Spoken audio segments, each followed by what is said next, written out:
Ooh, Fredo. Hey, yeah, I'm back into the barricade. What I'm doing, counting up money from this year I made. Last year was a different story, but this year I'm paid. Just do 6:30 in the club, I let it ricochet. Extreme rules ain't enough, I put him in a cage. Now it ain't nowhere to hide, you about to catch this fade. Hey, if rap was wrestling, I'm in the Hall of Fame. Playing games, better acknowledge me like I'm Roman Reigns. Hey, but you can't see me though. Took a break, now the final boss back with the demon flow. The innovator, I just do the stuff that they ain't seen before. I'm like the Undertaker, a tombstone to put you where you need to go. A match against me and Dog out for showstopper. I'm in the booth with sweet cheer music, I'm the showstopper. Like the Midnight Express, I'm on the road rock. They screaming no minds, I'm old minds, dog, I'm a whole problem. You got the money in the bank, I need the whole profit. Running through my ops like Goldberg, like who gon' stop him? Looking at the clock, it's 3:16, I'ma go spot. Then I'ma open up a can of whoop ass like Stone Cold drop. You beating us, the squad like 3D when we teaming up. I got the longest title reign of real rap, it ain't no.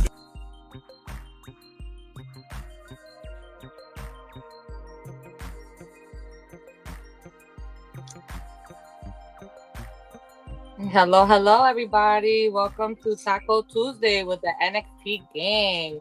Here to review another episode of NXT.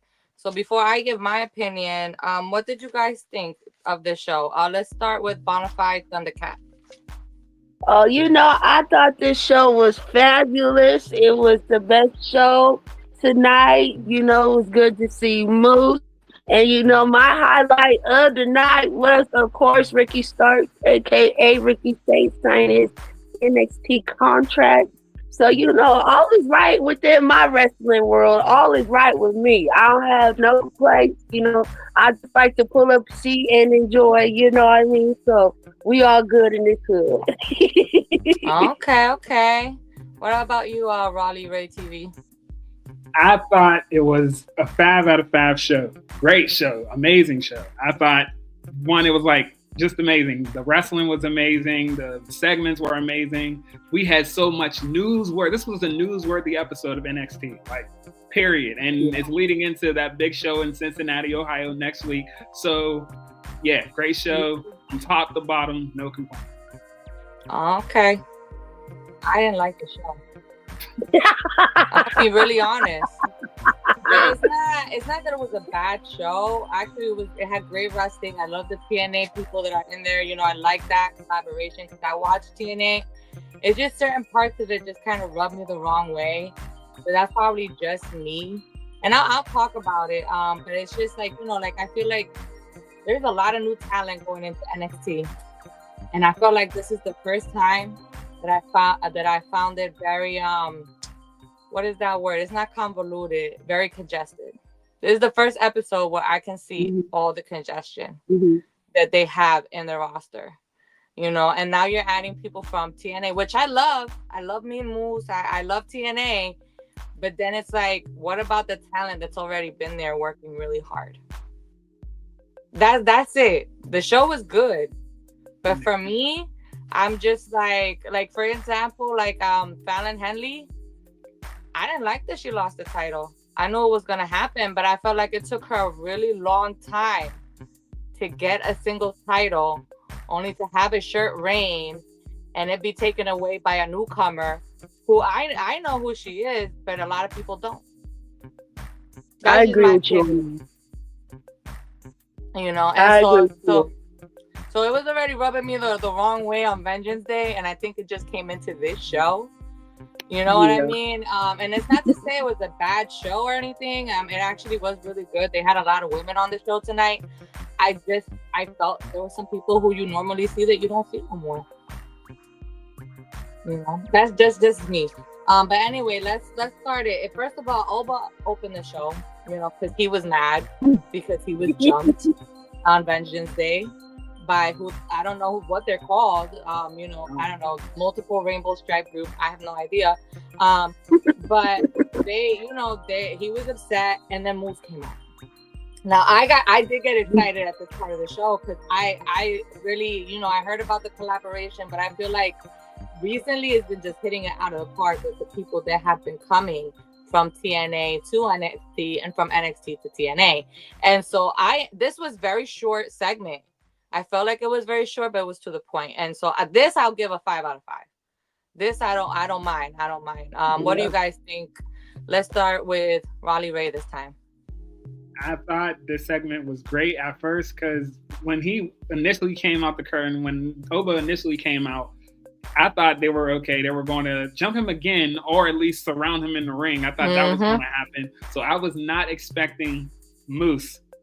I think in a million years, I wasn't expecting Moose to come out at all. So that was a shock to me, and I fought for him. So yeah, it was great. The segment was great, and like you said, it was short and to the point. They both want to challenge each other. We knew this was going to happen eventually with this partnership. We just didn't know when it was going to happen. It's happening now, and I'm on board. That's perfect. What do you think, Thundercat? I agree with what Rolly Ray said. You know, I wasn't expecting Moose to be on NXT, but nonetheless, you know, just to start off the show with the heavyweight champions, you know, of the industry right now, you know, just a little cherry on top, you know. So I was geeked, and I feel like it was short and sweet to the point. And, you know, I really just can't wait for the match to happen. I do think we're going to have to wait a little bit. I do see that match being over, which is, I'm all for it. I'm all for it. So, you know, I'm going to let him cook, let him marinate, and I can't wait to see. And then also, while we're on Moose, y'all, make sure y'all go to our FTW page, because just a couple months ago, we did interview Moose. So go back and rewatch the interview. So, you know, you can just be up to date with the game. So you can understand how excited and ecstatic we are about seeing Moose today on NXT. You know, so it's just been a great show. It's been a great show. It was beginning of a great start of a great show. And I feel like, you know, this is what NXT is all about. We're in the land of opportunities. So, you know, and it's WrestleMania season, you know, so it's time to bring out the big ball. It's time to get ready. You know, this is what we live for. So, no, I agree. Yeah. And I also like, hi, Country Hill. How you doing? What's up? No, but I do agree. And you got to see that title. He's the X Division title, and I don't think you got to see that title. Oh, I feel like you saw it one time when they did the whole NXT and TNA thing. So it's nice to see it. And they were mentioning that he was in the system, so they were putting in some of the storylines from TNA. So again, I don't mind this. This was cool. This was unexpectedly, surprisingly great. That's what I'm gonna call it. Now. After this, we had the number one contenders match: Jada Parker versus Kalani versus Carmen Petrovic. I'm not gonna give my opinion right now, so I'm gonna let Thundercat, you take it over. What did you think? Let me just say, I was so excited for this match, but I was extremely mad when Carmen Petrovic pulling out the win. But, you know, I guess, you know, it's like I should have seen it coming. You know, Kalani and Jada, they got their own little beef. So we should have known that they wasn't going to win. But, you know, Carmen Petrovic, she's been sliding in there. She's been doing what she needs to do. But still, at the end of the day, I just was not satisfied. I was not satisfied.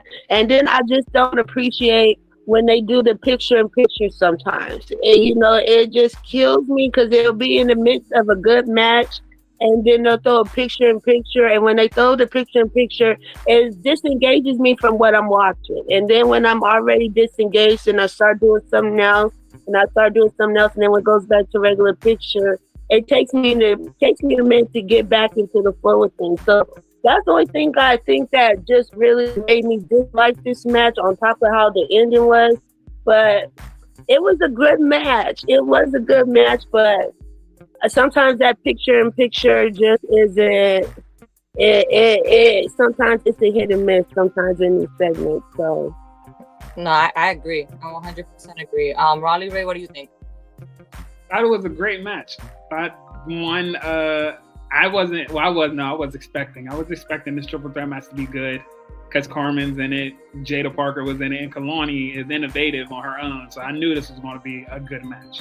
And it was a great match. Back and forth, they were beating the brakes off each other. And not only that, Kalani was pulling off so many innovative moves that I'd never seen before. Like one move I'd never seen before in wrestling at all. So it was cool to see that. Then there was that spinning leg drop that she did off the top rope where she's just amazing, athletic. Like, I can't say much more about her. She's just amazing. But like y'all said with the picture-in-picture thing, it does take you out of it. I didn't get a picture-in-picture on my side. I got actually commercials.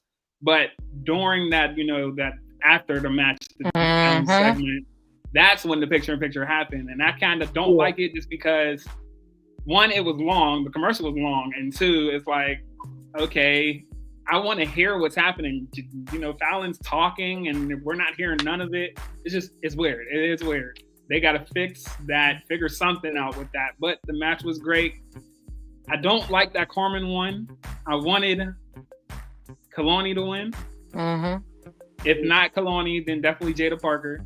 But I understand what Bonafide said. They are, they got their own beef right now. So I understand why they didn't win. But I just didn't want Carmen to win. She's too far up Ashanti's ass right now. Yeah. And then you don't even wrestle like that. Yeah, to even focus on the match. So I was kind of thrown off by why she won. And I was kind of, I felt justified that she got beat down at the end. I know, maybe not. No, but a lot of people won't agree with me on that, but I felt justified. I was like, okay, yeah, beat her down and beat him down too, because they hit him with a chair. And I was, yeah. Yeah.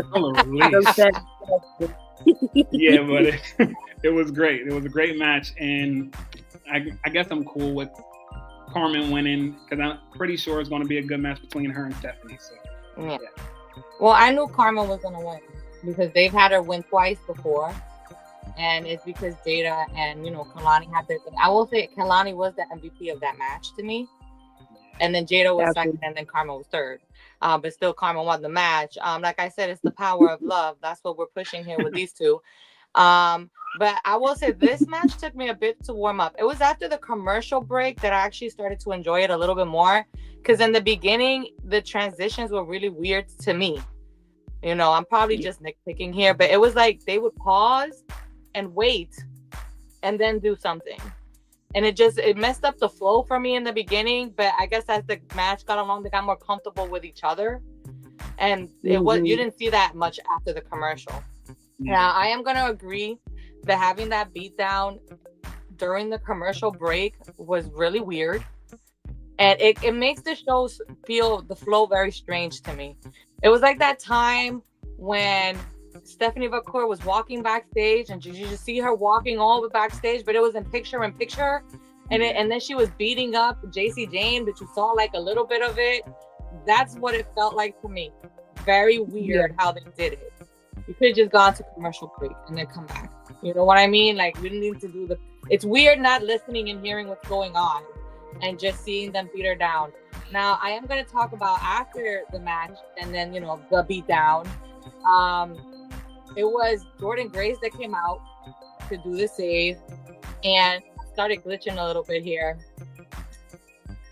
Yeah, that was true. I was thinking the same thing, but I thought, this is TNA. Hey, Floyd Mainstorm. I was like, this is not TNA, In TNA, the men can get involved and touch the women and throw them to tables. Here, this is WWE, so we can't have the man put his hands on a woman. So I understood why he didn't do it in WWE. But in real life, a man would have grabbed the woman and taken him off of her and grabbed the other one and taken him off of her if they was defending their woman. But WWE is WWE. But that's how I felt about that. But I thought the same thing. I'm like, you're just gonna stand here and ask for help? Like, what if they were beating her with a chair and a pipe? You're just gonna sit there and do nothing? That's why they hit him, because he was just standing there. Like, okay, you're just standing here. Well, he was going to hit you too. He was just standing there. But then Jordynne Grace came out for the save. I didn't get to see the next part though, because my TV started glitching for whatever reason. But it felt like probably Vakur and Julia came out too. Yeah, Stephanie came out first. Then Julia came out, and they seen them like, okay, well, there's only two of y'all, so we're going to beat y'all down too. And that's when Jordynne came out to even out the odds. And they just started brawling. Yeah, so Julia is always going to be in a group setting. I'm going to say it every single time until she has a singles match. Because she's in a group setting in everything. And I'm not gonna complain too much because I did enjoy that Vengeance match. It was a really good match, that 4-way match. But that's all I have to say because I haven't seen her in a singles match. She only had one, and that was a squash. Okay, so I'm gonna move forward because we're gonna talk more about Booker and Julia and Jordan Grace because they're in the main event because of this. Okay, they're gonna go against versus the Fatal Influence people. Now, then after this, we had the Meta Girls versus Soul Ruka versus Saria. This is what I'm talking about. This is what I'm talking about. I'm about to do a little rant, nothing too long, okay? But I like this match. The match was good. I'm not complaining about the match, okay? I think that they're very four talented women. Meta Girls have worked really hard and have no championships for the work that they've done. And they have worked really, really hard. And maybe I'm a fan, but I feel like if, you know, and now we have Soul Ruka and we have Zaria on the corner, and it's still very weird mesh up to me. I feel like they're trying to do the Pete Dunne when he was with the Bro. You know what I mean? But I just don't feel that chemistry yet. Maybe we will in the future. But I just feel like Zaria should be a singles competitor and Soul Ruka should be a singles competitor. But because we have nothing else to give them, they're just a tag team. Again, my opinion, the match was good. I'm not going to say it was a bad match. You had great talented women in there. I just wish that it didn't feel so aimless with the tag team division that they have in NXT for the women. I feel like they're just built up to be beaten by the women's champion, you know, the women's tag champion. And then they're again just having matches to just have matches. I mean, that's just my opinion. What do you think on a fight from the cat? I went on a little rant. I did appreciate Soul Ruka and Zaria winning the match, especially how they built up the Metaphor girls. You know, I just felt like you did them a whole disservice. I know that you're trying to build Soul Ruka and Zaria as this tag team, but you know what I've been saying for months and months now. I'm so tired of non-legit tag teams winning these tag team matches when they're single competitors. You know what I mean? And then even back to what you were saying beginning of the show.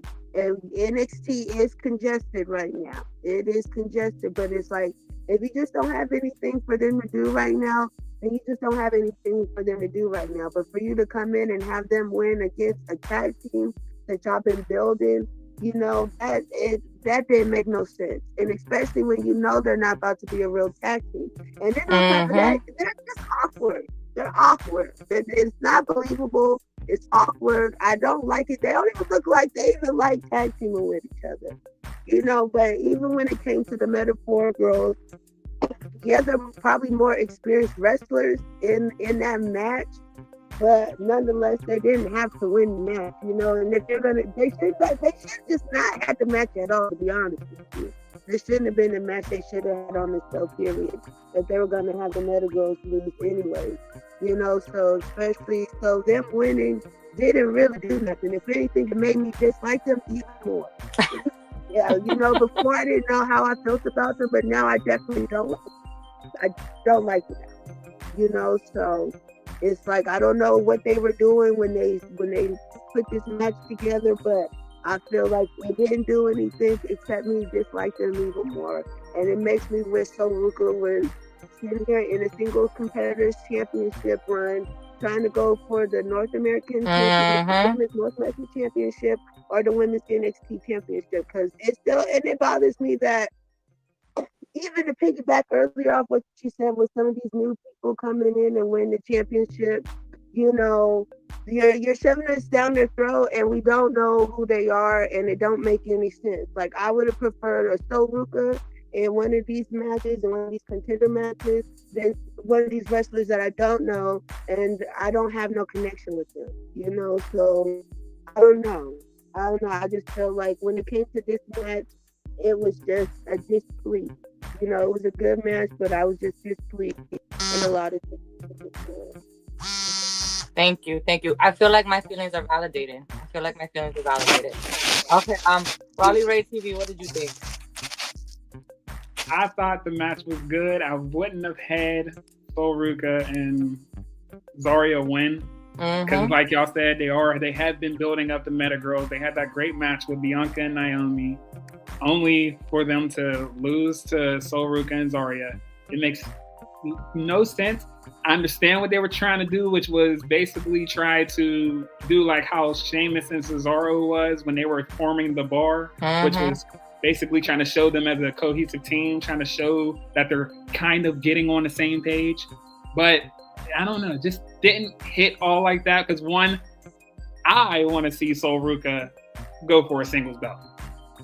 So Sol Ruca is great. Sol Ruca is amazing in the ring. I just feel like she needs to go for a singles belt. She's a great singles competitor, period.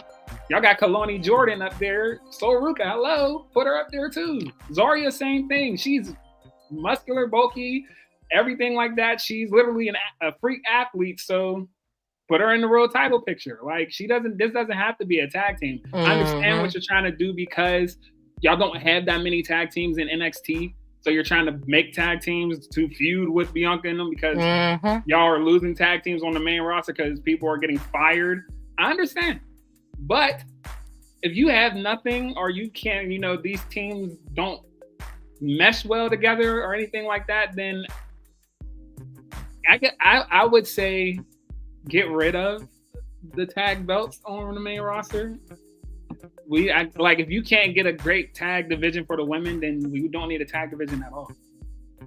But they had a great tag team division in NXT, and they took those belts and put them on the main roster, and look what happened. Happened. And I think that was a Vince decision that did that. So it was like Triple H can't magically bring back tag team titles for NXT. It's weird. It's like a whole just weird problem that they got going on with the tag division for the women. So they just need to figure it out because they're cursed. Yeah, they've been cursed for a long time. Those belts they might want to scrap those, make a whole new batch of belts because they're cursed. I think those have met their days. They should be just put in the archives and that's it. But that tag division, it just needs to be fixed. They need to figure something out because it's sad to see the Meta Girls who are doing so great get brought down further down the card and have to go their way back up when they should be literally fighting for the tag championships each and every time because they're great. That's all I got to say. Plus the Black History Month. Come on, bruh. Okay.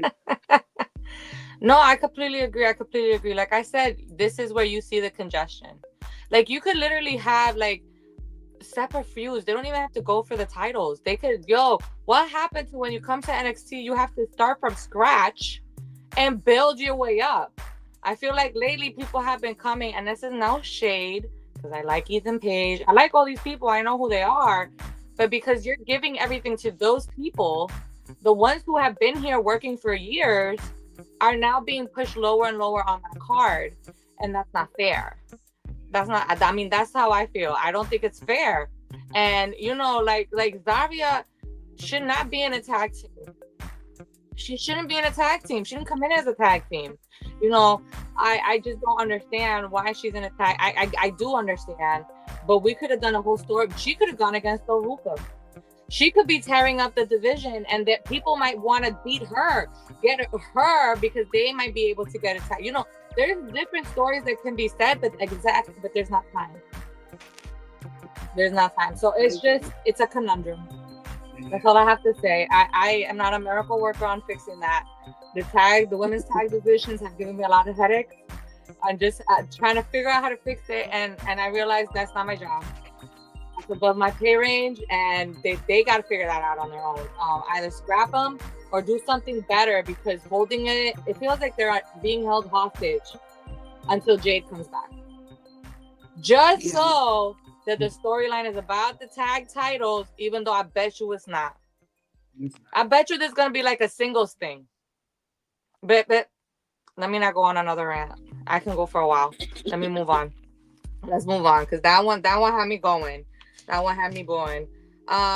And then we had a lot of backstage segments. I'm going to skip them because I feel like we kind of got them in the ring as well. Because we had like interviews with Ricky Starks, and then we had Ava walking around, and there is a few segments that I do have to talk about. You know, and I will when we get there because didn't take place in the ring.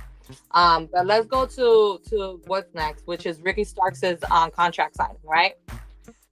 This, you know, I'm happy Ricky Starks is here. I liked him in AEW. I think he's a really good talent. And this was kept nice and short, but we involved a lot of people in a very short segment. And different feuds. The Revolution is going to be televised, baby. They all want a piece of Ricky. Yes, they do. Because I'm like, okay, we had Ethan. First of all, Ethan Page coming out, I was surprised. I expected Wesley to come out because of the whole interview thing where the lady was so incompetent. How do you stop an interview when you're interviewing someone to go run interview someone else? I don't understand that. But I would be disrespected if I'm here talking to you and you cut me off to go to talk to someone else who already has a segment in the ring. Yeah, that's Ricky for you. He's right in his feelings in that one. Okay, so I thought Wesley was going to come out, but instead it was Ethan Page. And then he started talking about Javon. And so, of course, Javon came out to attack him. And then Wesley came out to talk. You know, and I know I made it sound long, but it really wasn't that long. It didn't feel that long to me. It was like back to back to back to back. Now, Raleigh Ray TV, what did you think of this segment? First of all, Ricky Starks or Ricky Saints, you know, just amazing to see him in NXT. I feel like it's long overdue that he's finally got out of that contract and finally has made his way to where he wants to be. Yeah, great. It's great. But they didn't have him come out with a theme song. I guess they don't have a theme song for him yet. Because he came out to the NXT theme song, and like I said to them before the show even started, I thought that was his theme. I'm like, oh, they gave him the NXT theme song. I was like, what type of money do they got to actually give him Lil Wayne and 2 Chainz? What? But yeah, it was great. The segment was great. Ethan Page coming out. I was shocked. I didn't think he was going to come out. I thought it was going to be initially Wesley at first because of what happened in the back. But seeing Ethan Page out there was cool because you got that AEW, you know, that AEW little segment type thing. Then him telling him that he's trying to basically be like him. He's trying to do what Ethan Page did, you know, come in, get your title shot, sign a big money contract. It was cool to see that. It was cool to see that. And then Ricky Starks is great on the mic. And we got to see that firsthand because he actually had a microphone to talk. So now people's understanding who Ricky Starks is and how good he is on the mic. It's good to see that. It was also good to see Javon Evans come in there and get back on Ethan Page because, Vengeance Day, he knocked him clean out. Yeah.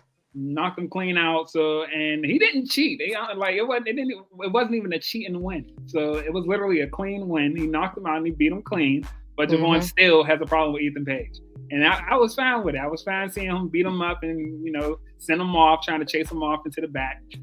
Wesley coming out there justified because he got disrespected. Like, the interviewer just, he's a bigger star. I'm going over there to talk to him. Disrespect. So disrespectful. It's true.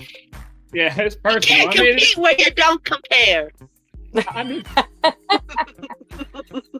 understand, like, it is true because Wesley has been down on the NXT totem pole lately, so Ricky Starks is the bigger star already coming in, but it was justified and it's going to be a great match between them two, and it was a great way to kick off a little feud between them. I don't know what we're doing. I think there's going to be a feud leading maybe one match because Wesley said it's a one-off.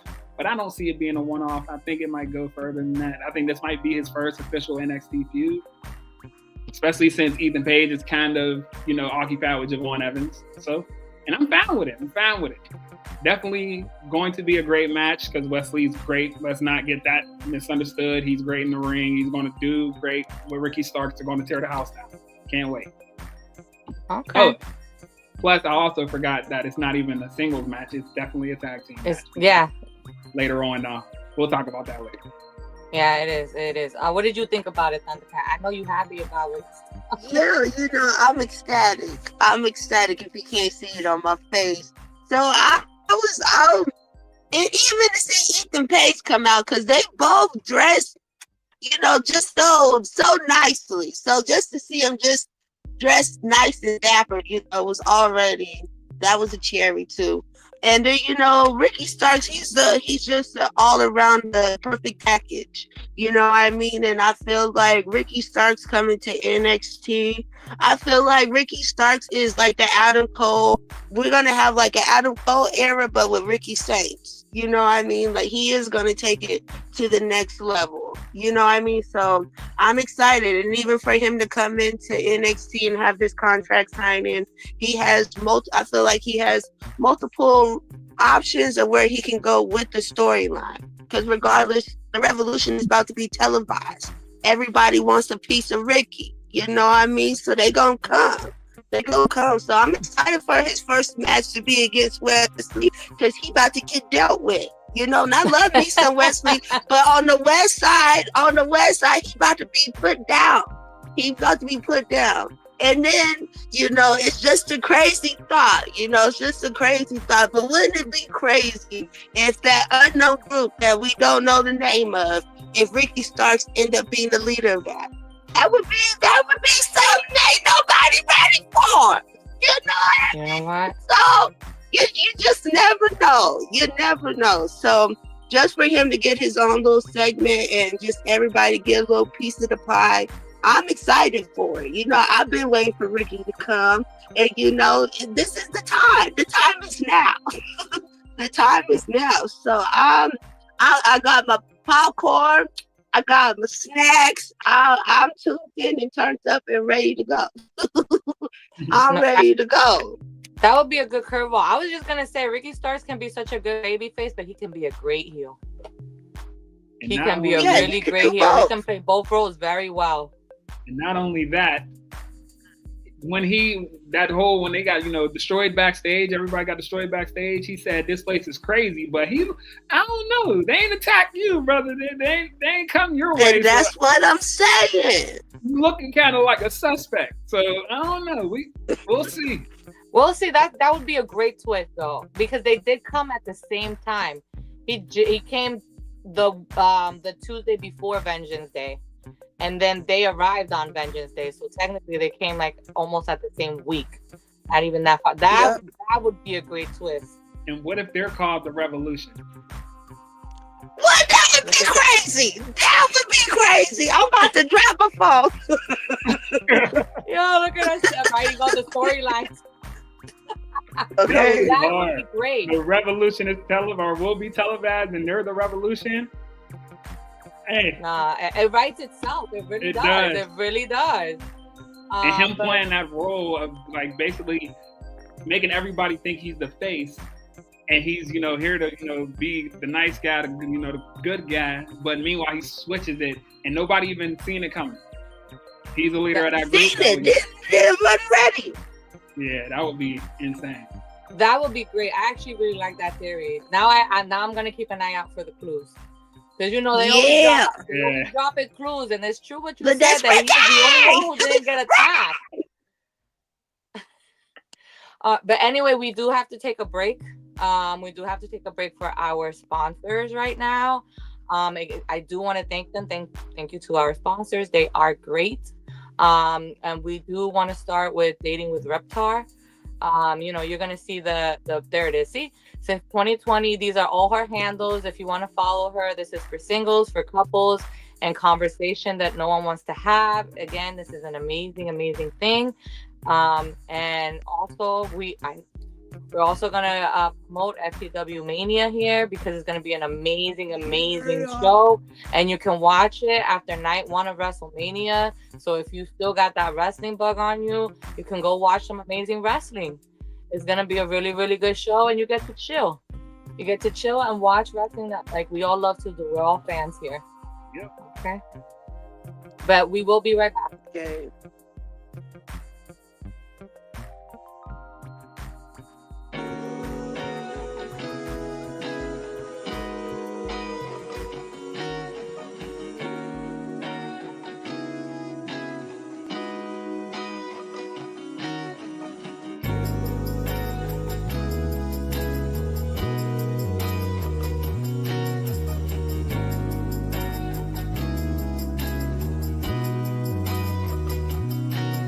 down M13 through Genesee. I-75 is the home for me. Welcome to Saginaw, Saginaw, Saginaw.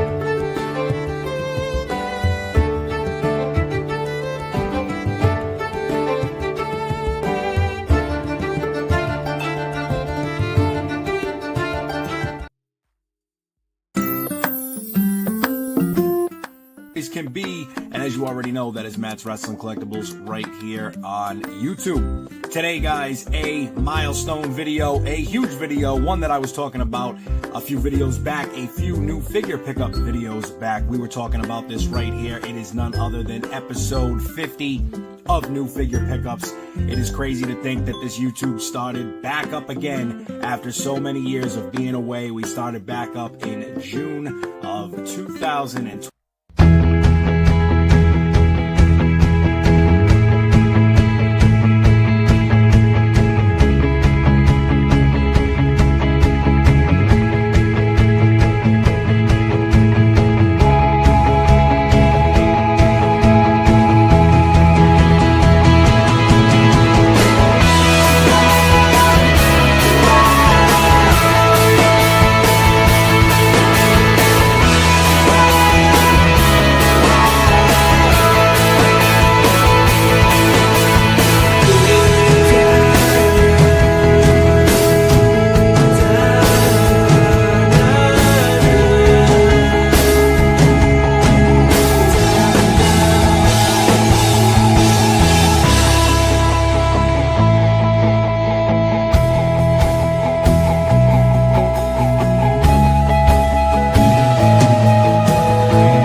Okay, so we are back again. Thank you so much to our sponsors.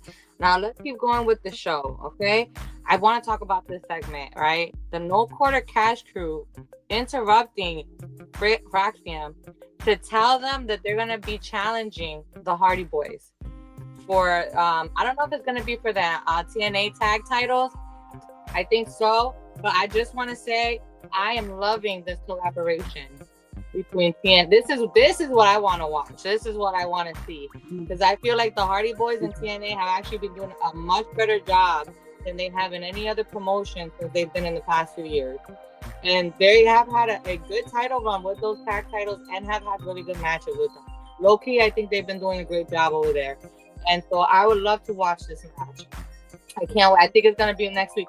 Now, I'm not sure. Is it going to be on TNA or NXT? NXT. Cincinnati, Ohio, next week. You see, it's a love-hate relationship here, because I love that this is happening, but again, there's not a lot of time for the people who are there. You see what I mean? But I love that it's happening at the same time. It's a good time to be a wrestling fan. It really is. It really, really is. Thundercat, what did you think of that announcement? I was excited about the announcement, and then I'm glad to hear that you've been saying that the Hardy Boys have been doing really good in TNA, because I'm not gonna lie, when they was in AEW, I was calling them the wheelchair boys, because they was out there looking rough. Get them a wheelchair. Time to hang it up. It's time to know when to say no and let it go, let it fold. You know, so so for you to say that they've been doing really good, you know, that means something. So that means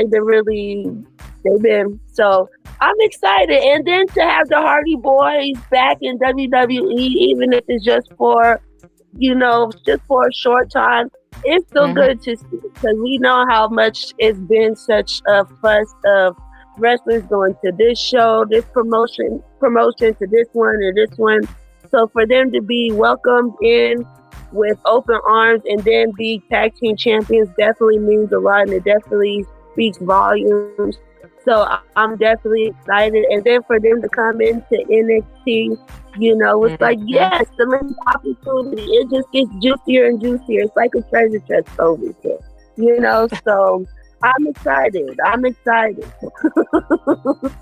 I'm excited. I couldn't agree more. What did you think, Raleigh Ray?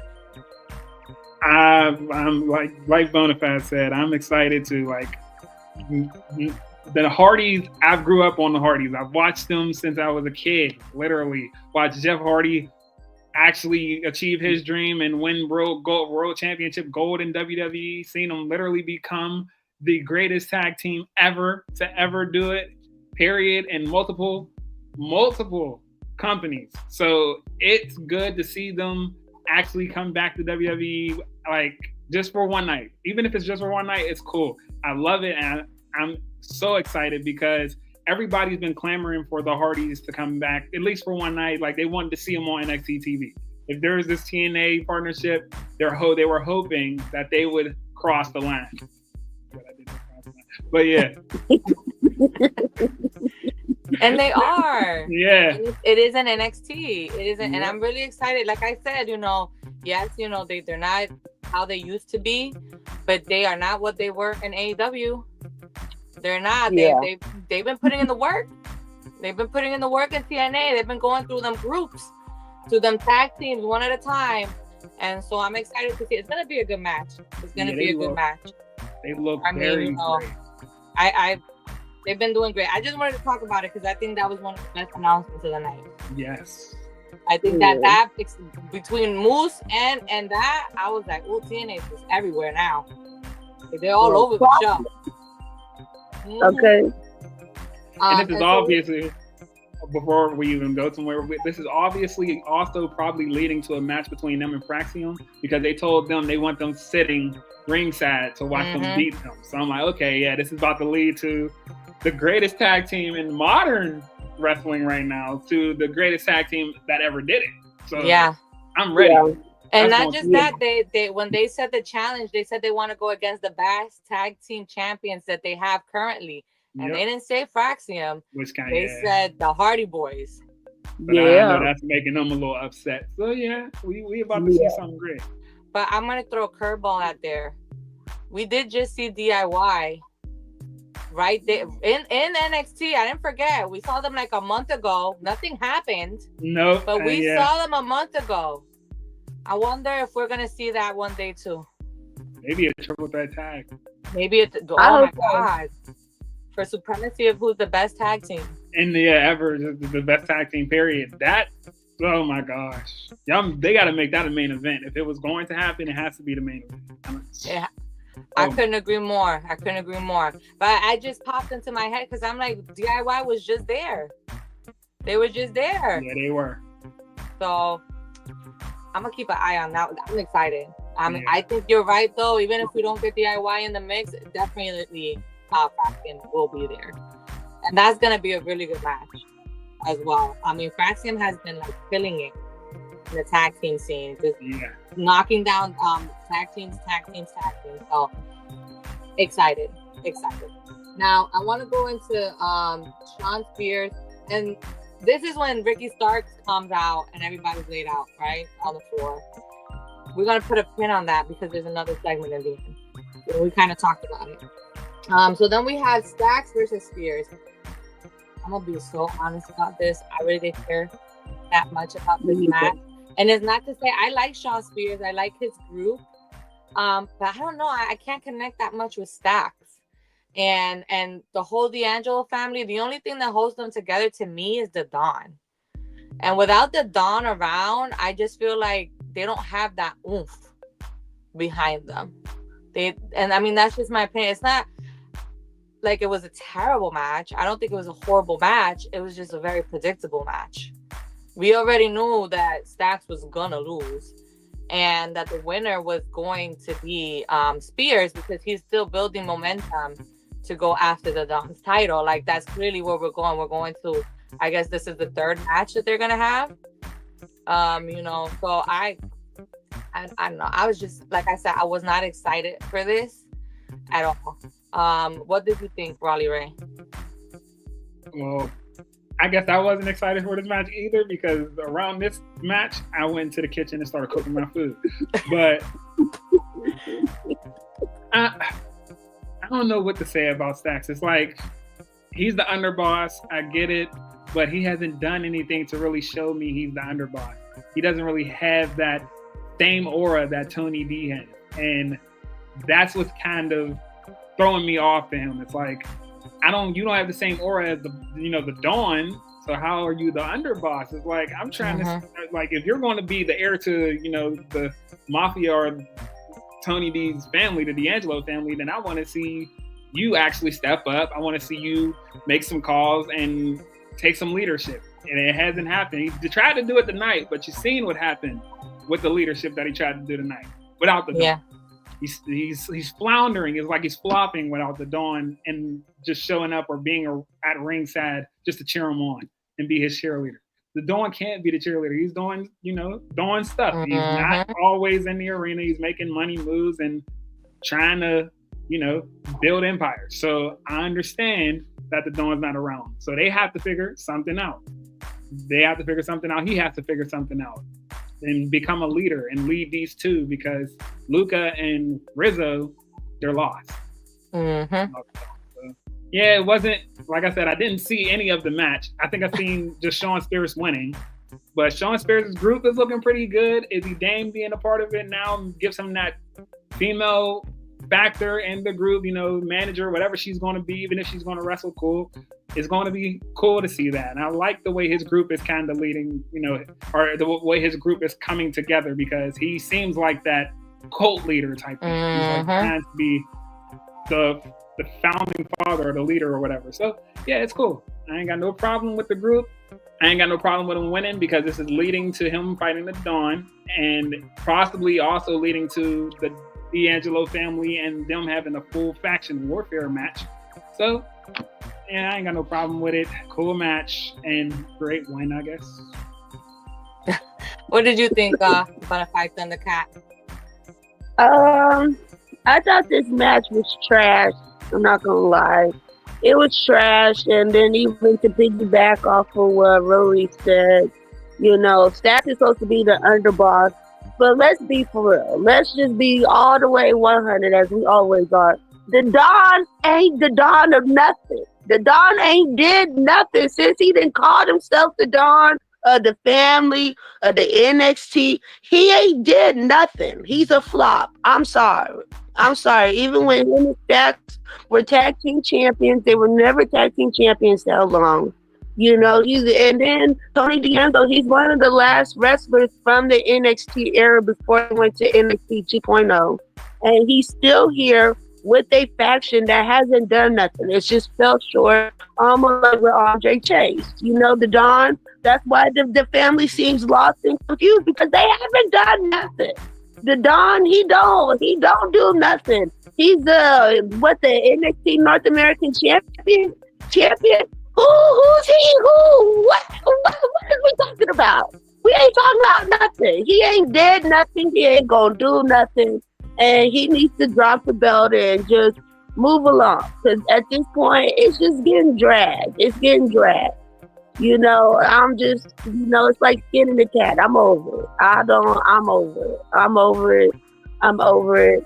Shawn Spears and even his faction, I'm glad that they finally coming together, but this been long overdue as well. This is just a pooper scooper of a storyline and of a match.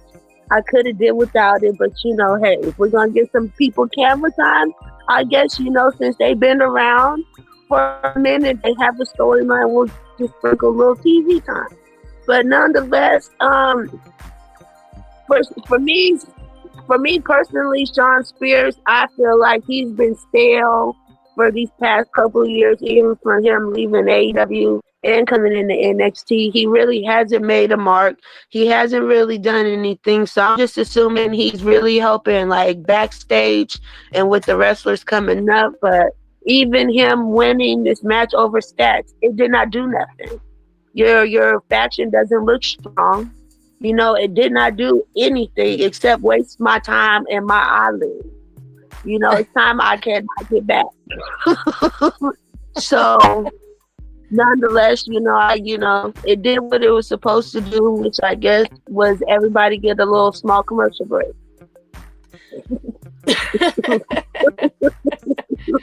Do you think Sean Spears is the one who's going to take the title from the Don? I hope not. I think he probably will. I think that's what this is probably heading towards, is him taking the belt off the Dawn. And them, probably going away from the storyline after that. But yeah, I think that's where it's going. Definitely. I do agree with you when it comes to the Don. Now, I'm going to say this. He has had some good matches. He has had moments. But it took me forever to see those moments. Right, and are they really memorable, though? Are they really memorable? The one I really liked was the one against Oba. Mm-hmm. To be fair, Oba was great. So, like, anything with Oba is going to be amazing. But that's the only thing I could think of right now. I like some of his matches when he had that Heritage Cup. I thought he showed his skills as a wrestler. Yeah. Because those are the round ones. But that's it. Right. That's why I feel like if he ever does go up to the main roster, and I could be wrong, I just don't think that he's gonna be able to get over. No, he's not. He's not. They're gonna maybe use that's why him he's as still NXT. They might do what they did with. Yeah, they might do what they did with Duke Hudson and say, I don't see him as a main roster guy, and let him go. That's kind of sad, but he's been there forever. Yeah, that would be sad. He has been there forever, but it is getting stale. It is stale. I'm not even saying it's getting stale. It is stale. Stale. It is. Because they don't know. They don't. I guess they don't. If you compare the North American Championship run that Oba had with his run, I have to give it bonafide. Oh no, definitely. There hasn't been a lot done. No, none at all. None at all. And that's what I'm saying. And then that's what I'm saying. Like, that's what makes me mad. It's like, for you to win the belt off of Uma Finley, and then you don't do nothing after that, is just disrespectful. Not only to me, but to the belt. To the belt. Like, what are you doing? What are you here for? You supposed to, people live for moments like this, and you finally get title shots, and then you get TV time. And I feel like I've never got a full experience. Like, none of his moments are memorable or monumental. So it's like, boy, get off my TV. Yeah, I think you're right, Country Hill. He just can't. He doesn't have that dominance. He doesn't have that intimidating factor. I mean, Jacob Fatu came in, and look at him now. He's talking. He's getting opportunities. He looks like he could kill you. Yep. Whereas in Stacks, you can fake that. Like, you can actually fake it even if you're not, like, you know what I mean? But at the end of the day, it's not something that he has. He just hasn't showcased it. And it doesn't mean he's a terrible wrestler. It just means that this character doesn't work for him. Yep. Yeah, it's back to the drawing board or something, I guess. We'll see what happens there, but it's just not exciting. It's not exciting at all. Then after this, we're gonna have Moose versus Lexis King next week for the X Division Championship, and it's gonna be on NXT. So I'm extremely excited for that. I like me some Lexis King, but Moose is gonna wipe the floor with him. You said who? Moose is gonna wipe the floor with Lexis King. He gonna win that match. Especially I ain't mad as long as he don't mess up baby sideburn. Oh no! Oh my God! Whoever does like his whole his everything, they need raised. They got skills, man. They got skills. And I'm not even into like that stuff, but I see it like the way they do it, and I'm like, yo, I know that takes forever. The precision is crazy to me. The dirt bag look. He got the dirt bag look. He does. It's fresh though. Fresh. Oh yeah, he definitely do look fresh. Yeah. Oh yeah. It gives him a really good edge too. But I think it's gonna be a great match. I like Lexis King. I actually am happy he's a heel. I think he's doing a great job in his role. But I think that we need to give Moose that momentum to go against Oba. So there's no way that Moose is gonna lose this one. And he's the X Division champion. He's in the system. He's a staple in TNA. And so I just don't think they're gonna disrespect him like that. Absolutely. Yeah, it's still funny to me that he is the X Division champion. That's hilarious. Like, because when I look at the X Division, I'm like, I used to watch TNA all the time, so I still remember Petey Williams, AJ Styles, all of them. They were smaller guys. Moose is huge, and he's an X Division champion. Yeah. Like, that's so funny to me. But he carrying it well, and he's not the real champion. He's trying to make the X Division champion feel like a real championship, that's cool. But yeah, like you said, he's not losing to Lexis King. Lexis King is going to lose, but it's definitely going to be a good match. We're not going to get a squash. We know that for a fact. So. Yeah. And he's going to try he's going to try to cheat. Mm-hmm. But you know what? Moose does it too. So it ain't new. It's going to be who can cheat better. Who can cheat better? Who knows? Maybe the system will help, because the system is always, we just saw JDC. You know, who will we see next? Maybe Brian Myers. Maybe we'll see Brian. Yeah, we haven't seen him in a minute. I'm still waiting for AJ Francis to show back up. Top dollar. No, That's who I'm waiting for. That's who I'm waiting. He would be so great in TNA. Facts. I did. You paying top dollar. Yeah, top. What is it? What is it? First class. I want to see the whole faction in TNA. Yeah. And I also want to see Mustafa again. Yes. Yeah. Because I think he signed with TNA, right? Yeah, he's with them now. Yes, he signed the deal with them. Yeah. I wish he wasn't a politician. That's the gimmick he wanted to do since he was in WWE. So I know, but all the gimmicks he had, they were so great. And when you leave, this is the one you choose. And I get why you're doing it in these times, but it's not clicking with me. But I'm still a fan. I'm still a fan of his. You know, corrupt politician. Anyway, let's move on. And then we have Chase. Chase versus Eddie Thorpe. I guess some of his ex-students made this match for him. I don't really know who they are. I have no idea who they are. I'm not gonna lie. They just went and interrupted Ava when Eddie Thorpe was talking to Ava, and that's how this match was made. I will have to say this. I don't understand how you have a university and it's only made up of 3 students.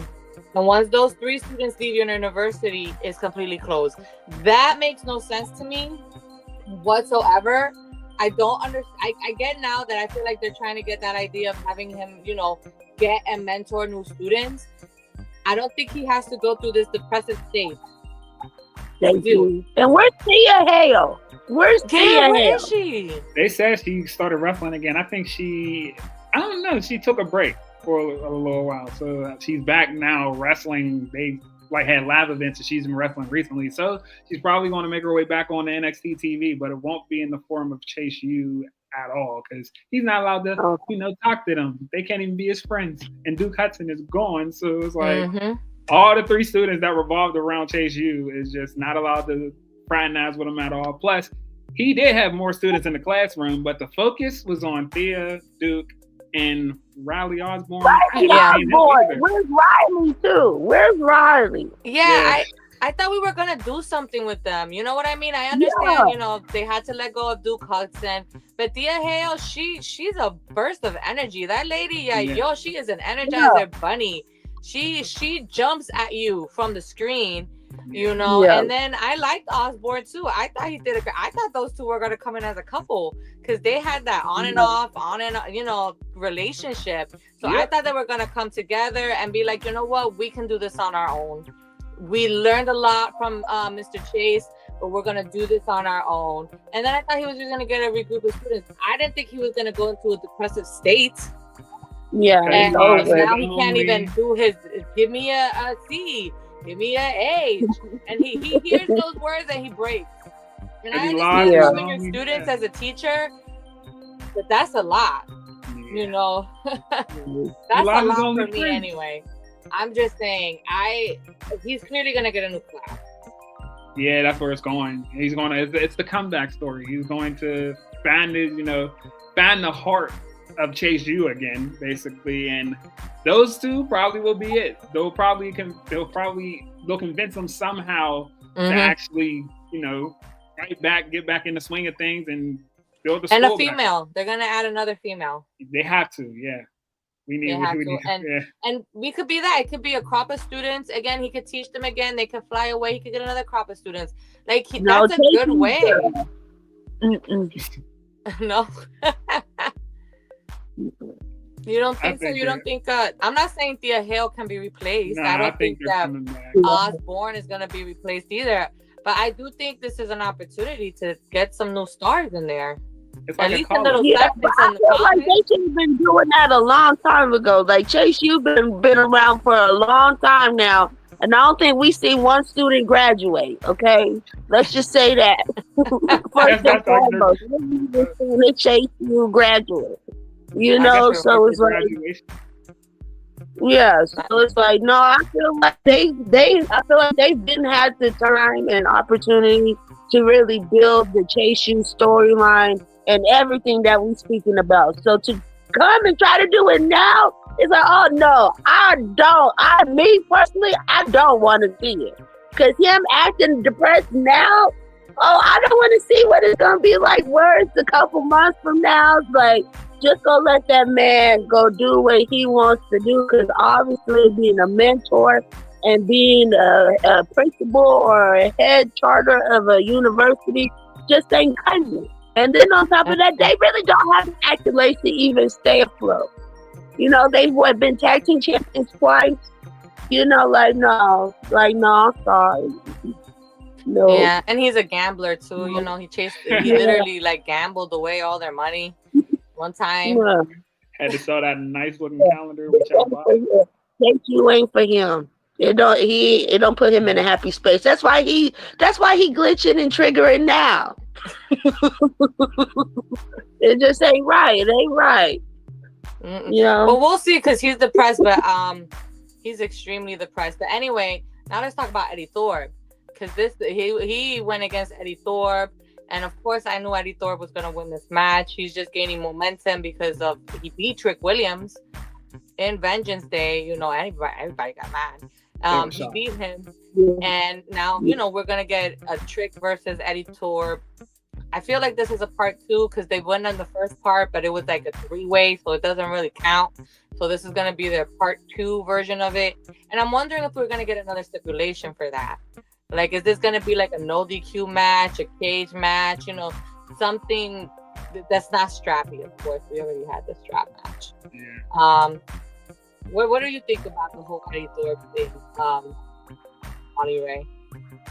I think that it's cool that they're building Eddie Thorpe up, I guess, because it was intriguing. One, his whole heel turn was intriguing anyway, like how he was literally trying to get match after match, and Ava was putting him off, and he was kind of getting tired of it. So he took matters into his own hands. It's cool to see that now they're doing something with him and everything like that. He's getting his wins. They're building him up. He just, I don't know, in the ring, he kind of rubs me the wrong way. It's like, I'm not really a believer in Eddie Thorpe.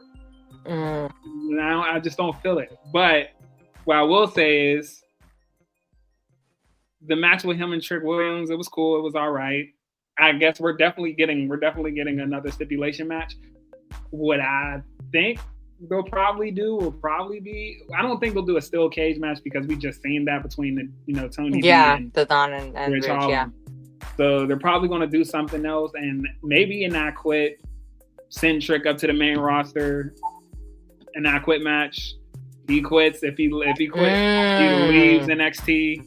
Eddie Thorpe doesn't have to, be bothered with him anymore. This is the way to get him onto the main roster, which I'm pretty sure they were trying to do for a minute because they was advertising him on Raw and with the Raw on Netflix thingy thing, the little promo. So I feel like this is Trick's last hurrah, his last match with Eddie Thorpe. This will be the last match, and I don't know if they're going to do it like soon. They'll probably do it at Stand and Deliver, which will be his Raw After Mania call up. So I feel like that's where they're going with this, and it's cool. This is the perfect feud to, have Trick lose and send him up. Swan song. Send him up to the main roster. it's time. It's basically overdue, even though he's still kind of green to me in the ring. But Me too. he's been down in NXT for too long, and if y'all ain't going to do it, if y'all don't want to, I know they don't want to keep him down there, so they're like, might as well just put him up on the main roster and let him swim with the big fishes, or swim with the big fishes. And if he drowns, he drowns. At least. And if he drowns, he drowns. And if he swims, then that's cool. He's going to sell off. He's going to do great. But we've held on to Trick for too long. It's time to see what he can do on its own up there and with Triple H. So I'm fine with it. Let's go. Okay. All right. What do you think, Bonafide?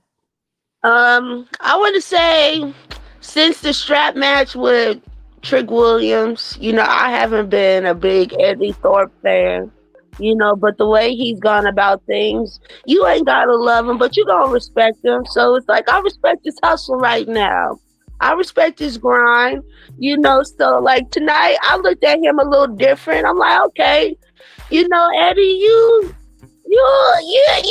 rubbing off on me a little bit. So it's cool. I feel like he's finally getting comfortable with his character. I feel like he was kind of like all over the place. He was going back to his roots, and then all of a sudden he was a DJ, and then he come back, just wanted to beat motherfuckers up. And I just didn't understand. So even with the segment today, they asked him about being a DJ, and he's talking about he don't do that no more. So I'm like, okay, I say you, boy. So, and then I feel like with this series with him and Trick, I feel like Eddie can take it to the rough stages where you can get the rough and the hard impact, where I feel like Trick, he's sometimes too smooth and too cool for school, where he gets in these kind of like hardcore matches and it don't deliver. I feel like that's where we really get to see him like really green and not really prepared for it. So I do feel like with the feud with Eddie Thorpe, I feel like Eddie's been in a lot of rough, rugged matches. He's been in the underground matches. He's done all of that. So he's more comfortable in being in that. So I feel like that rubs off on Trick, So I feel like Trick, we're starting to see a little heel. And then what Rolly was saying, I do see this could be possibly one of the last feuds that he has before he gets sent off. And I feel like rightfully so, even though I do feel like he is a little green, but I do feel like he's kind of like Dominic Mysterio in the sense where, he's just hot. So you got to move him up. Either you're going to sink or swim, but either way, we going to find out where you land at. What I mean? So I do feel like with these past couple of matches, even with Ethan Page, I feel like Trick has been put out of his comfort zone, and he's really had to show up, or you gonna get put out. What I mean? And what he gonna do? He gonna whip that Trick. We not whip that Trick ever. So we just gonna whip him. We gonna whip these hoes all up and down, so latitude, longitude, everywhere, all around the world. It don't matter. You gonna get whooped on. So I'm excited. I just feel like they're both really getting to character build and really grow, and it's really good to see because they both came a long way, and it's hard earned and deserved. So I like it. I have to agree with you. Eddie Thorpe is growing on me. Like, I didn't dislike him. I just was indifferent. I did enjoy his underground matches. I did enjoy his hardcore matches. He does do very well in those types of matches. But his character, it was just very one-noted. At least this character has a bit more layer to him. And I can't, it's true. He got there. He got matches for the NXT title.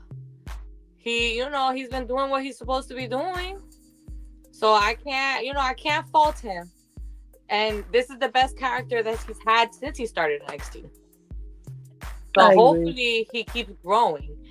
With Trick Williams, I'm agree with y'all. He's either gonna swim or he's gonna drown. It's gonna be one or the other. But that's the whole point. You can't stay in NXT forever. It's developmental for a reason, because the main point is for you to eventually go up to the main roster and you have to, we've seen some NXT people go up to the main roster, do great, and we've seen some NXT people go up to the main roster and completely drown. So, or some don't never get the call. Yeah. Don't ever get the call. Yeah. Mm-hmm. So, like I said, it is what it is. But let's keep moving on. Now, this is when we had Ava and Ricky Stark and Ethan Page, Wesley, and Javon. All I gotta say is that Ethan Page's goal has been accomplished. He said he was gonna take Javon's smile, and you know what? I haven't seen him smile since he broke his jaw. He hasn't smiled, not one time. He accomplished his goal. And I don't know if he's gonna smile after he beats him, because that it's gonna happen inevitably. He is gonna get his leg back. But I just wonder if we're gonna stay with this new aggressive Javon, because he hasn't, it's like Trick. Trick Williams was all smiling, and then he lost the title, and now he's more aggressive. He's more aggressive about what he wants.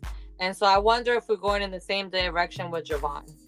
We're getting him a little bit of more of an edge. But anyway, we do have that match coming next week with Ethan Page and Wesley. And it's going to be versus Javon and Ricky. And it's going to be Ricky's first match. And he's going to get the pin. Yeah, you already know. Yes, he is. I don't know who he's going to pin. Might be Wesley. It's Wesley. He's going to get that pin. Because Ethan Page still has to have, he still has his feud going with Javon, and so that has to tie up before he can move on. But it's gonna be a good match. Now, after this, we had the main event, which is Stephanie Vaquer, Jordan Grace, Julia versus Fatal Influence. I'm gonna let y'all talk before I say anything. I'm gonna let y'all tell me what you guys think about the match. What did you think, Qualified? I ain't gonna lie to y'all. I was excited for this main event match. But when it started, I started watching something else. I didn't care for it. And then when it got to the end and I saw who won, which I was not surprised. It's just, I guess when it comes to certain decisions, I just don't see where NXT is going with this.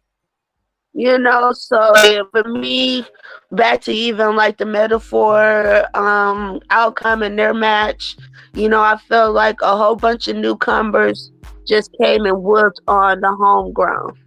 And I don't know how I feel about that, And then on top of that, I didn't really care for the match. So then for them to lose, it's just like, I don't know how I feel about it. Even though I'm not going to lie, Jordan Grace, she looks fabulous. She looks amazing. She looks like she's ready for WWE. So I'm not mad about her being in NXT, because with what we're going through right now, especially with a lot of these newcomers, I feel like Jordan Grace can help guide the women in this direction, with also her being new, but still her having experience, in the industry. Yeah. But nonetheless, I did not care for this main event. Julia, I'm just not sold on her.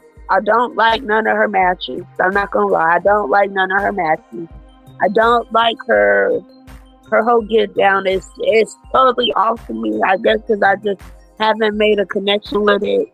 The same thing with Stephanie Vaquer. She's cute. She got a cute little bottom. I'm not gonna lie, she got a cute little bottom, but other than that, there's nothing for me to connect. They're easy on the eye. I can sit there and they cute, but as far as like drawing me into the match, to the music, to the character, it's just not there.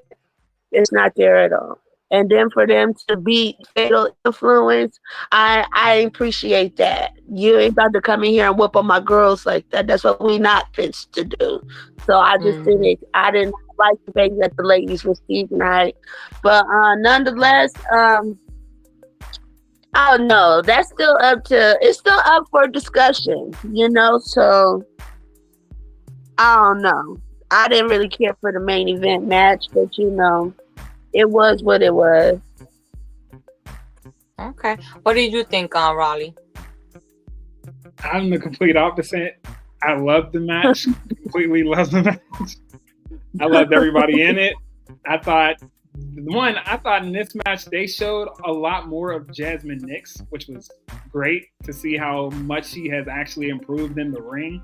To see how she actually meshes with Julia and Stephanie and everything. I was shocked. And not only that, but seeing Jacy Jayne also doing some crazy roll-up, leverage roll-up moves to actually get a pin or try to get a pinfall win. It was cool. Like, it's just amazing to see how far they've come. And Fallon's just great no matter what. So seeing her was just cool to see her still basically involved on screen, which is cool. She's not backstage or anything like that. They're still on screen. She didn't leave anywhere. She's still on TV. She's still getting TV time, so that's good. I just thought it was a great match. I thought Julia and Stephanie looked great. I don't know. I love Julia's matches. I love Stephanie's in-ring work. And also Jordynne Grace is a beast. She's a freaking beast. Yeah. And she looks, like Bonafide said, she looks amazing. Mm-hmm. Like, if you've seen where Jordynne Grace started, like when she started wrestling to now and how drastically she changed so much, wow. Like somebody calls her the buff Sabrina Carpenter, and I see it a lot.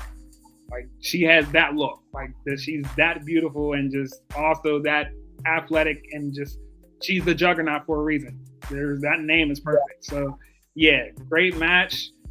We knew Julie and them were going to win, and this was basically to showcase Jordynne Grace because she, got the win. So, yeah, great match and great to see where they're going with this. I don't know. I don't think they're going to give Jordynne Grace a championship match when she first comes in. I don't think she's going to go up against Stephanie Voker or Julia, at least right now. I think they're going to build her up and have her get some wins or a number one contenders match win before she actually gets a title shot. But ain't got no problems with it. Great match, great main event to cap off, which was a great show.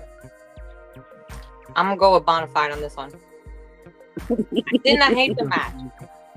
Didn't hate it because I actually like Jordynne Grace. She's one of my favorite wrestlers.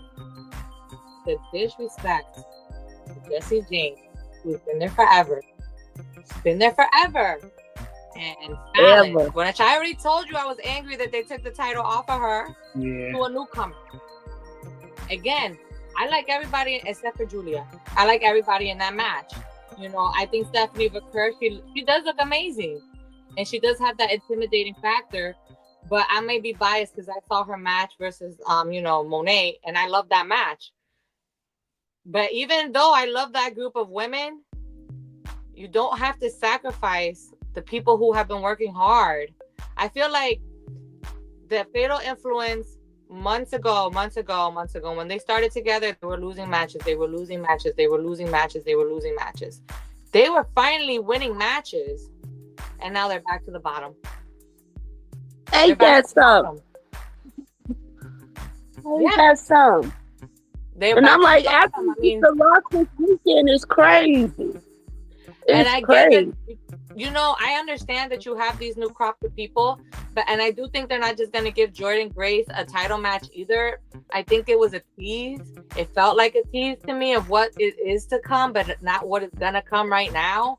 But at the end of the day, all the women that you have that are doing nothing, I don't know where Lola Vice went, okay? She was here. She's gone. Where's Reese? She's gone. There was the people who were here. You don't see them anymore.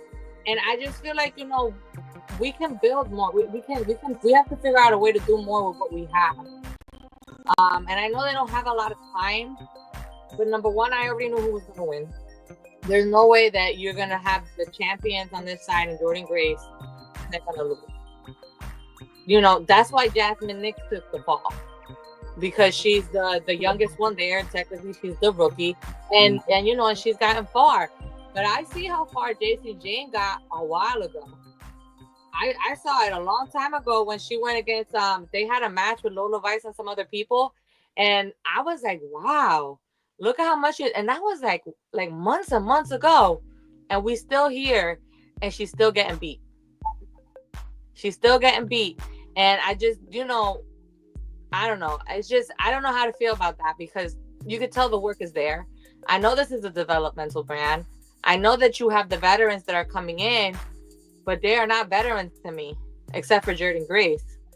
Julia is always, like I'm going to say it forever, is always in a group setting. And I think that's why people don't connect with her.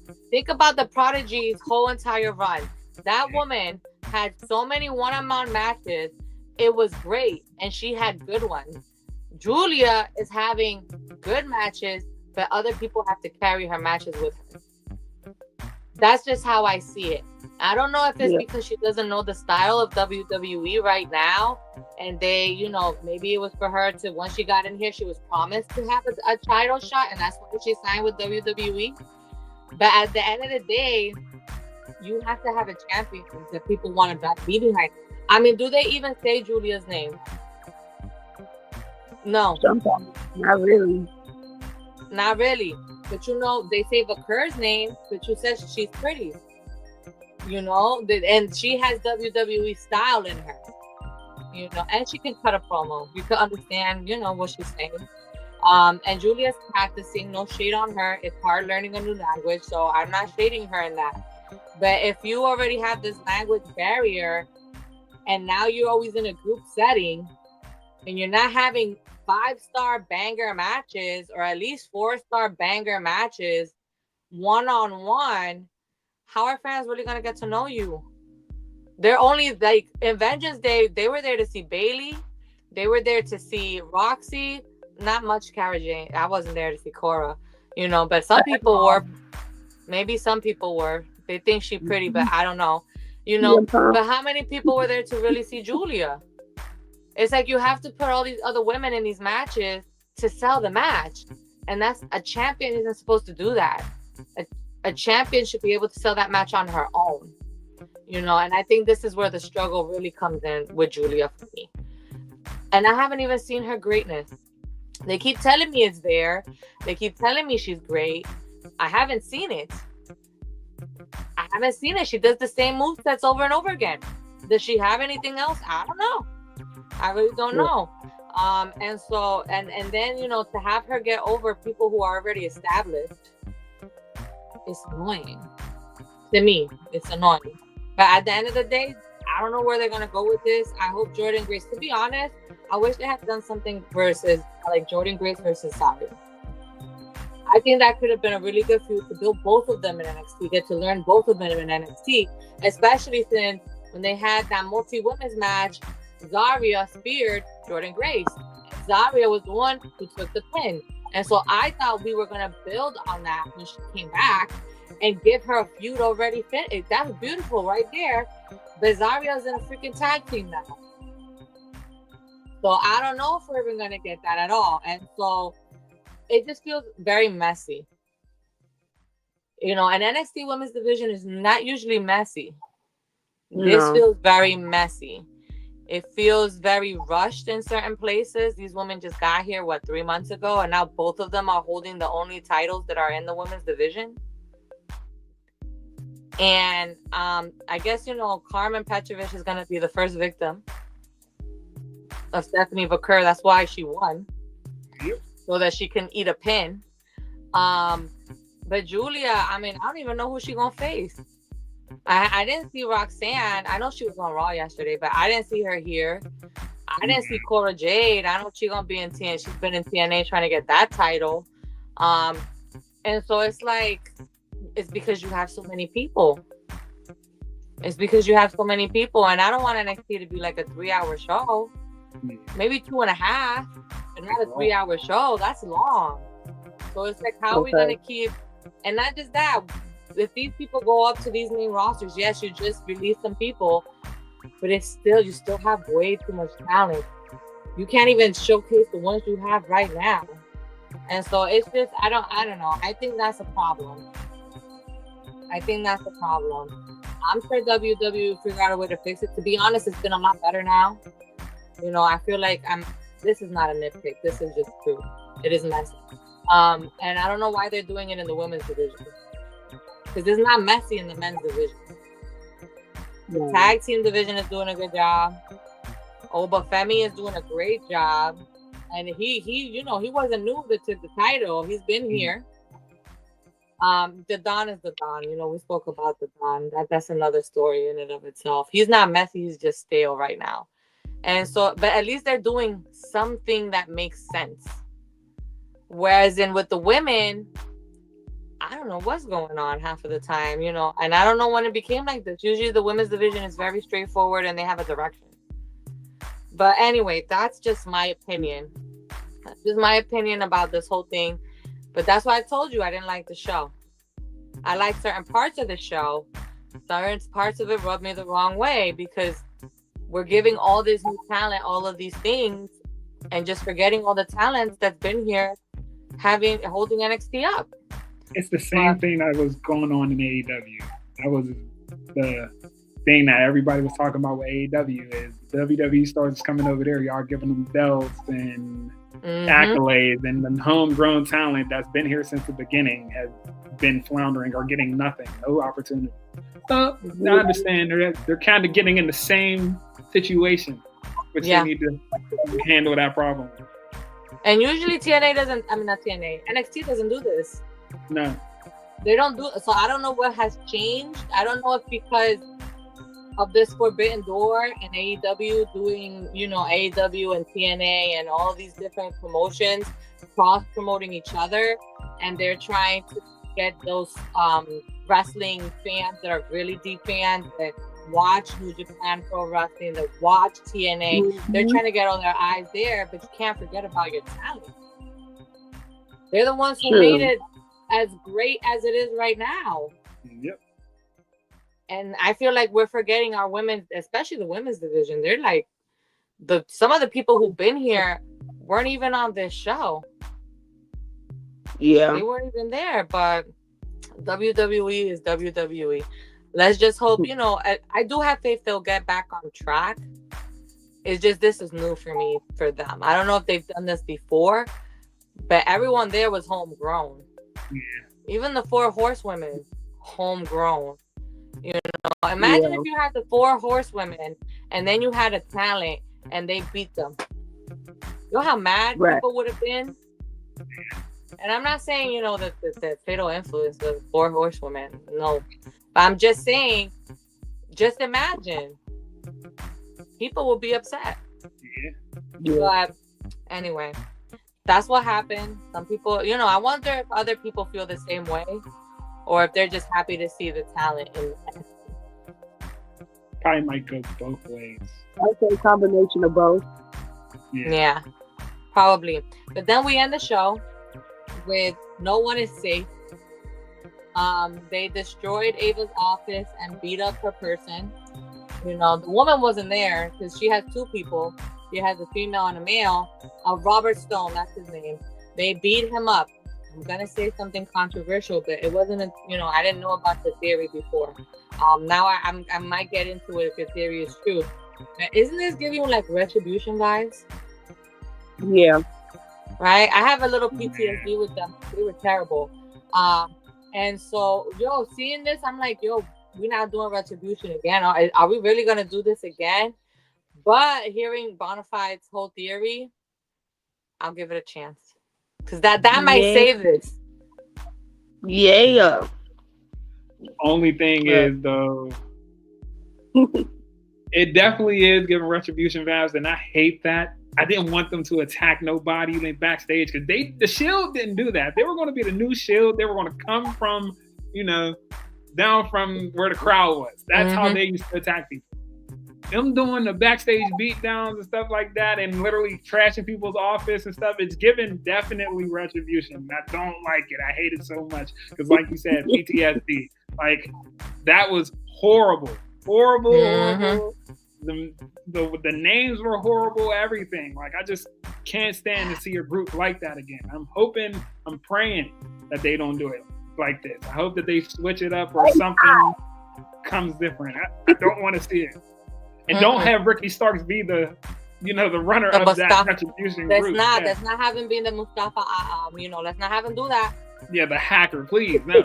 Let's not have him do that because that was such a waste of his talent. And that would be a dead on arrival type of thing. I don't want it, please. Oh my gosh. Not Yeah, dead that's on what arrival. Mhm. No, it's just, you know, we had it already. We saw it didn't work. Let's pray and first of all, the women's division is a mess, and now we're gonna get retribution back. Nah, bro. In NXT, And not only that, when retribution happened the first time, the people that actually attacked everybody outside backstage, they weren't even actually in the group. They just got random people to attack somebody, and then they found the members and brought them actually finally in. It just made no sense. It was horrible. I don't want to see it. Like, if I see it again, I might pop my eyes on thrown somewhere. Like, oh my gosh. No, Yeah, that's why I told you this was a hit and miss for me of a show. I can't give it a 5-star when I was very disappointed in some of their moments and when I'm confused about how to feel about certain things. And when I did love things, it was like across the board, it was a mix of emotions for me. You know, usually I love NXT. But this, I was like, where are we going? I don't know. I was just entertained from beginning to end until the ending sequence because I was like, yo, no, please don't do this.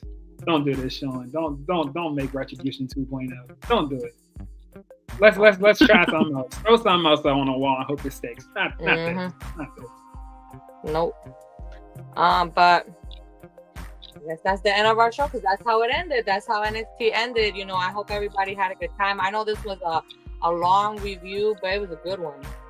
Okay, we all wrestling fans here, and we all love NXT. But anything you guys want to say before we say goodnight? I just want to say that. Talking Smack with Rolly. Got to plug myself. You know, Talking Smack with Rolly on TikTok. Follow me. We're gaining followers, and also people are viewing the videos every day. We're talking wrestling, so why not just come and join in and just share your opinion? Because I listen to everybody's opinion, and even if your opinion sucks, it still matters. I still look at it. I still laugh at it, so it's cool. Just come in, you know, talk with Rolly, Talking Smack with Rolly on TikTok. Let's have some fun and let's build that platform up because it's only going to make the FTW podcast grow up even more. So, yeah. What about you, Bonafide? Nothing other than see y'all tomorrow. Keep shining and stay lit, and make sure y'all go watch that Moose interview with Family Time Wrestling.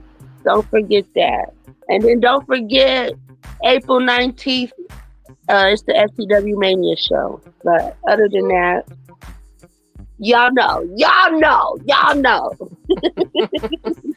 All right. Well, everyone, thank you for watching our show and have a good night. We will see you again soon. Bye. Later.